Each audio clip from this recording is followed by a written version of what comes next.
అప్పుల బాధలు వెంటాడుతున్నాయా? అయితే 6 జేవిఆర్ వారి జాతిరత్నాలు ధరించండి. హలో అండి, అందరికీ నమస్కారం. నేను మీ కట్టా కార్తీక్. ఇది అందరూ చూడాల్సిన వీడియో.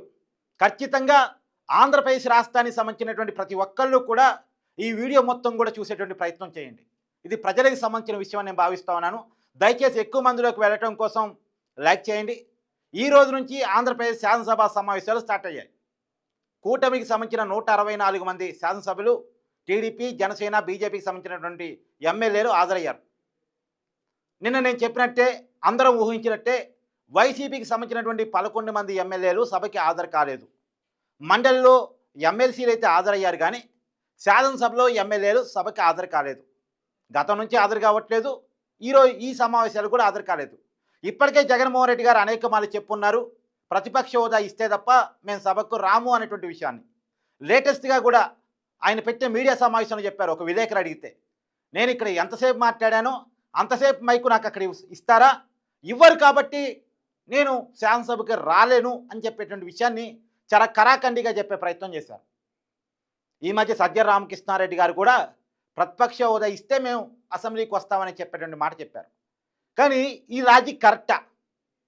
ప్రతిపక్ష హోదా ఇస్తే తప్ప మేము అసెంబ్లీకి రాము అనేటువంటి చెప్పే మాట కరెక్టా?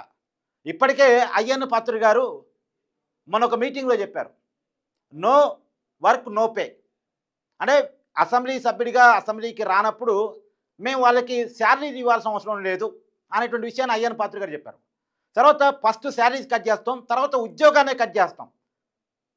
అసెంబ్లీకి రానప్పుడు ఆ ఉద్యోగంలో అసెంబ్లీ సభ్యుడిగా వాళ్ళు ఎందుకు? MLA, member of legislative assembly, assembly సభ్యుడు. అసెంబ్లీ సభ్యుడి ప్రాథమిక విధి, మొదటి బాధ్యత అసెంబ్లీకి రావటం, అసెంబ్లీ సమావేశాల్లో పాల్గొనటం. మరి అసెంబ్లీకి రానప్పుడు వాళ్ళకి ఆ ఉద్యోగం ఎందుకు అనేటువంటి మాటని స్పీకర్ గారు మాట్లాడేటువంటి ప్రయత్నం చేశారు. మరి స్పీకర్ గారు ఏం చర్యలు తీసుకుంటారు అనేది కూడా పక్కన పెట్టేసి, మనం ఒక విషయాన్ని, స్పీకర్ గారి వర్షన్ని, వైసీపీ వర్షన్ని పక్కన పెట్టేసి ప్రజల వర్షంలో నుంచి మాట్లాడేటువంటి ప్రయత్నం చేద్దాం. వైసీపీకి ఉన్నటువంటిది 11 మంది ఎమ్మెల్యేలు వైసీపీకి ఉన్నారు. దీంట్లో జగన్మోహన్ రెడ్డి గారు మినహాయించేసి, జగన్మోహన్ రెడ్డి గారు శాలరీ తీసుకోవట్లేదు నాకున్న సమాచారం మేరకు. సో మిగతా 10 మంది ఎమ్మెల్యేలు 2.5 లక్షలకు పైగా శాలరీని తీసుకుంటా ఉన్నారు. ఎమ్మెల్యేకి 2.5 లక్షలకు పైగా ఆంధ్రప్రదేశ్లో శాలరీలు ఉన్నాయి కాబట్టి తీసుకుంటా ఉన్నారు. తర్వాత జగన్మోహన్ రెడ్డి గారితో సహా 11 మంది ఎమ్మెల్యేలు అలవెన్సులు తీసుకుంటా ఉన్నారు.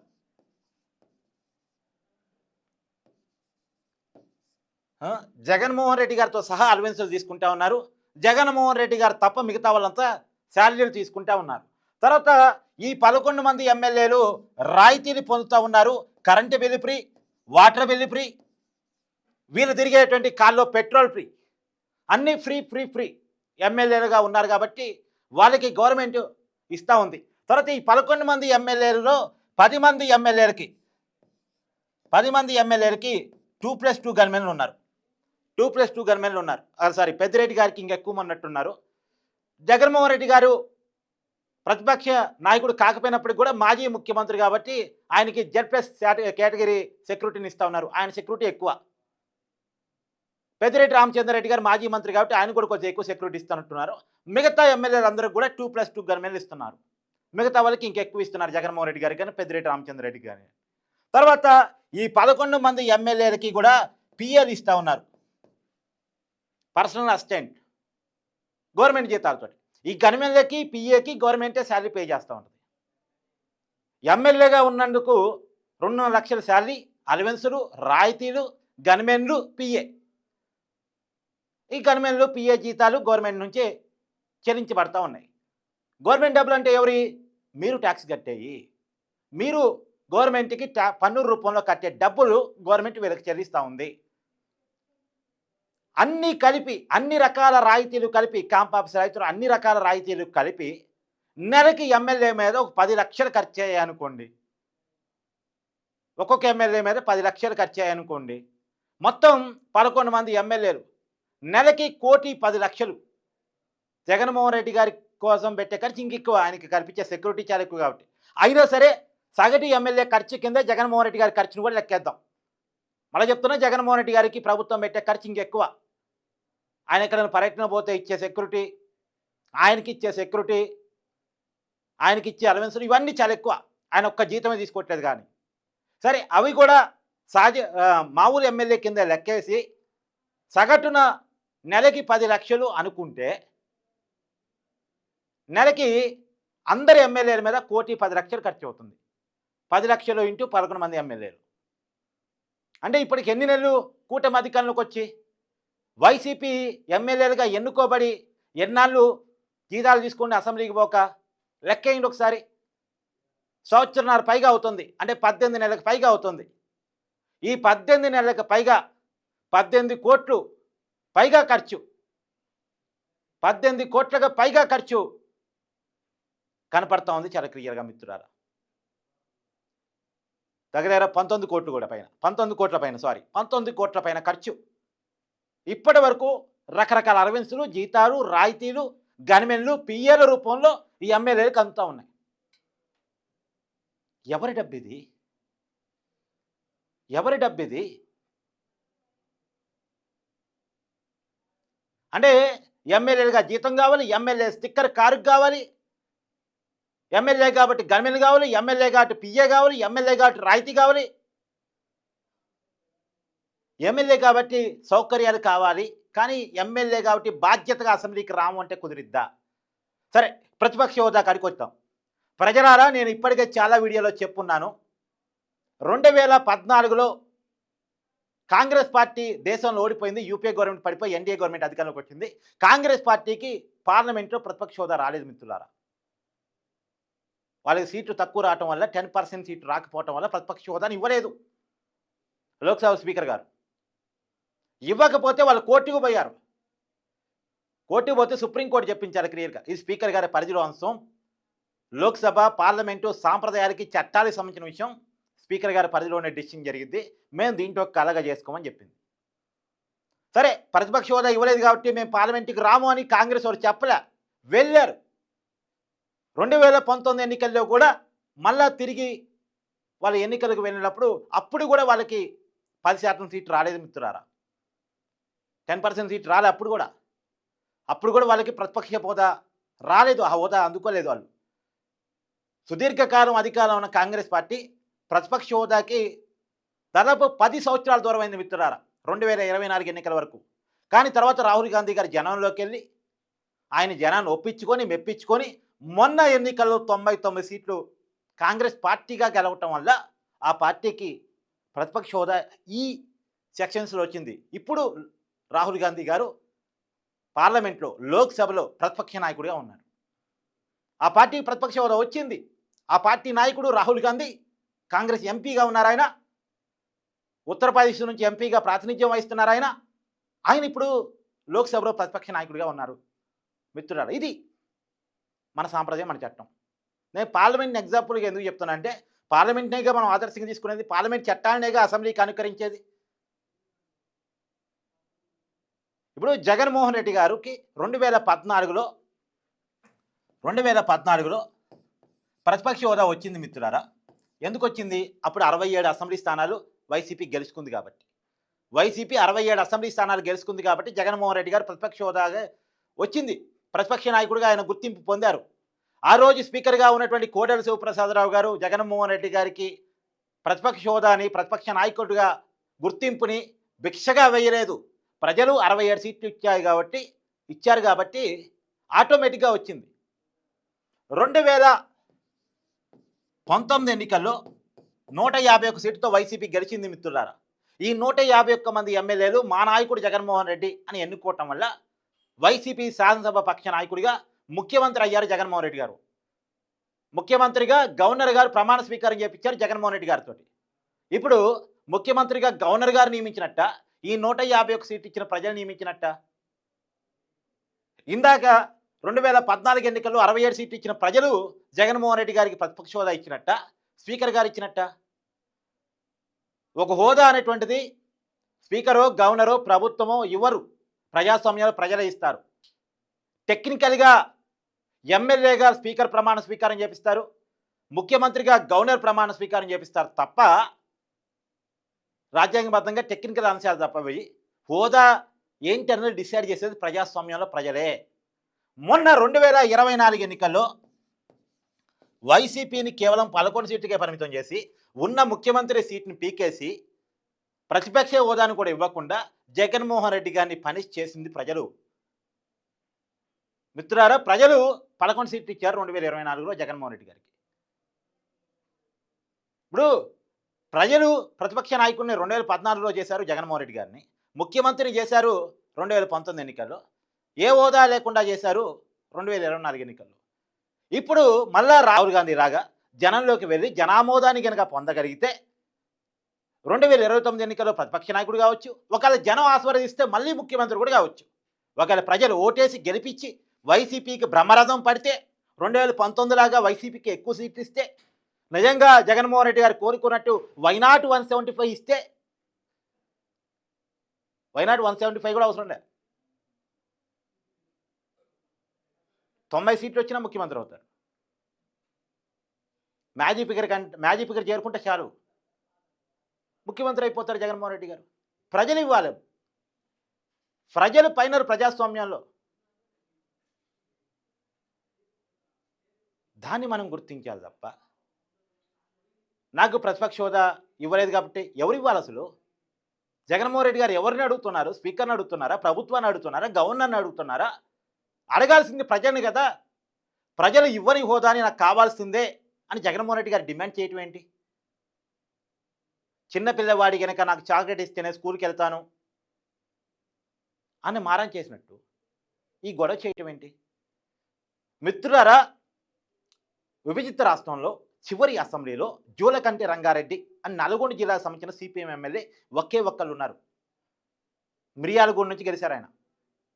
విధిగా శాసనసభకు హాజరయ్యారు. ఉన్నది ఒక్కనే కదా, నాకు మాట్లాడినెవరేమో, నాకు టైం ఇవ్వరేమో అని సాకులు చెప్పలా. తనకి ఇచ్చిన టైం మేరకు తను బ్రీఫ్గా చెప్పాలనుకున్నది చెప్పాడు. తర్వాత కూడా రాష్ట్రం విడిపోయిన తర్వాత కూడా తెలంగాణ రాష్ట్రంలో సిపిఎం ఎమ్మెల్యే భద్రాచలం నుంచి ఖమ్మం జిల్లా, ఉమ్మడి ఖమ్మం జిల్లా భద్రాచలం నుంచి సున్నం రాజా గెలిచారు, ఒక్కడే ఎమ్మెల్యే. బీజేపీ కూడా అప్పుడు ఒకటే ఎమ్మెల్యే రాజాసింగ్ గోషామావులు హైదరాబాద్ నుంచి గెలిచారు ఆయన. వీళ్ళిద్దరూ కూడా అసెంబ్లీకి వచ్చేవాళ్ళు, వాళ్ళ పార్టీ వర్షన్ చెప్పేవాళ్ళు.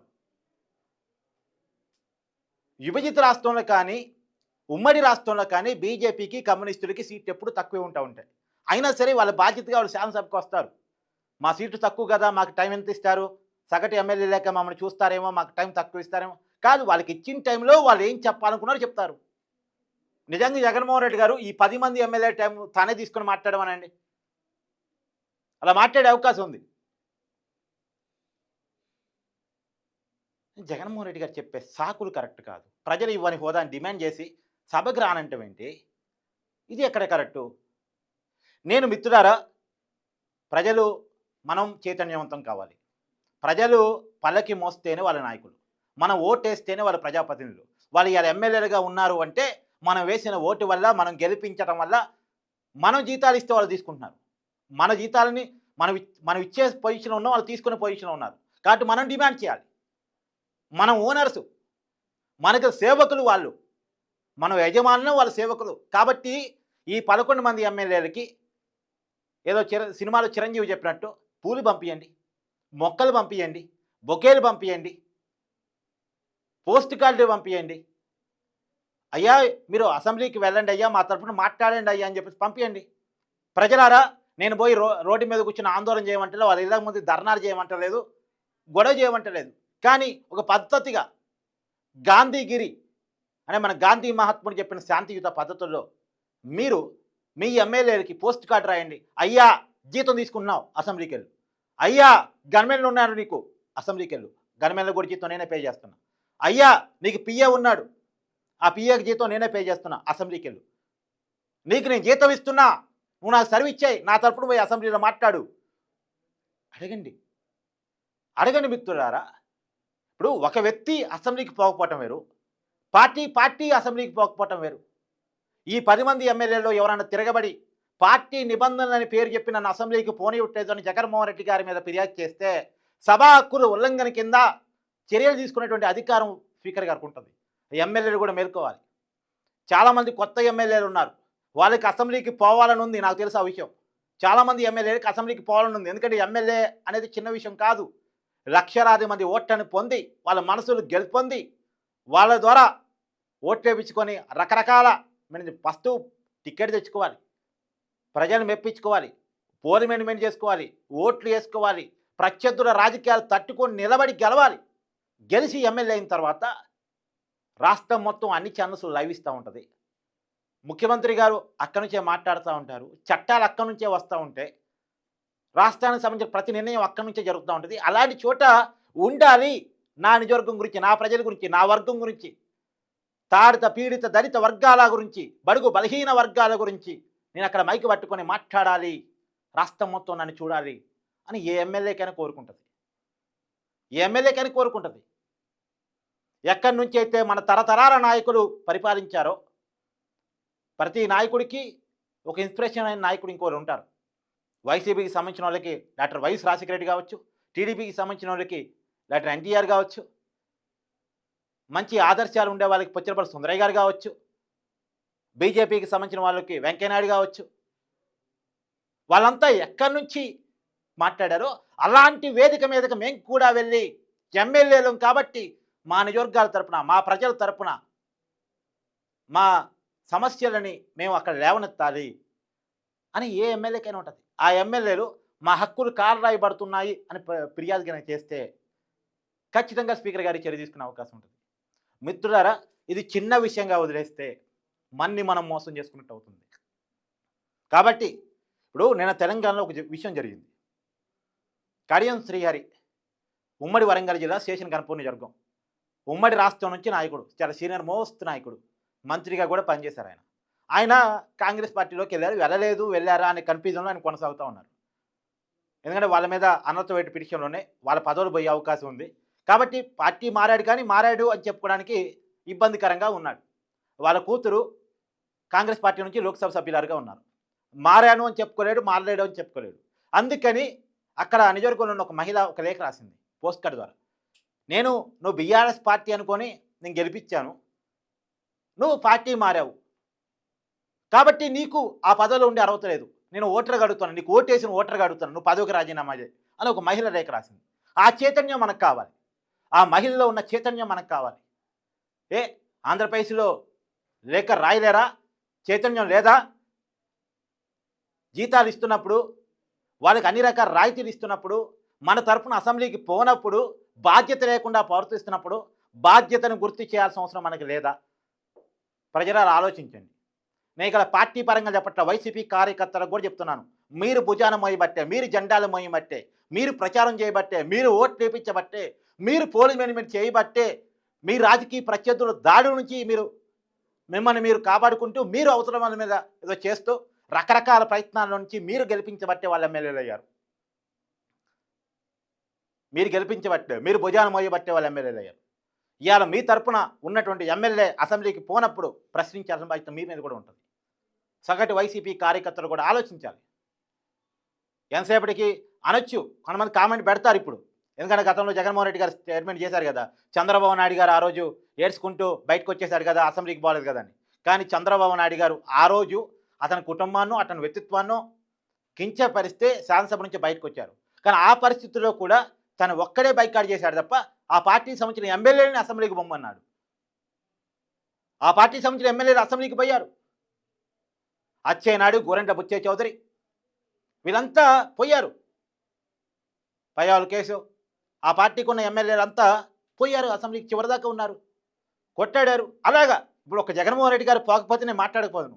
తెలంగాణలో కేసీఆర్ పోవట్లేదు, కానీ ఆ పార్టీ సంబంధించిన వాళ్ళంతా పోతున్నారు. కేటీఆర్, హరీష్ రావు గట్టిగా మాట్లాడుతున్నారు, ఫైట్ చేస్తున్నారు. అసెంబ్లీకి వెళితే కదా ప్రభుత్వం చేసే తప్పుల్ని, ఒప్పుల్ని అన్నిటినీ మాట్లాడగలిగేది, ప్రశ్నించగలిగేది, ప్రజల తరపున ఉండగలిగేది.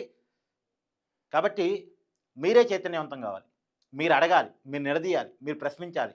థ్యాంక్ యూ మిత్రులు.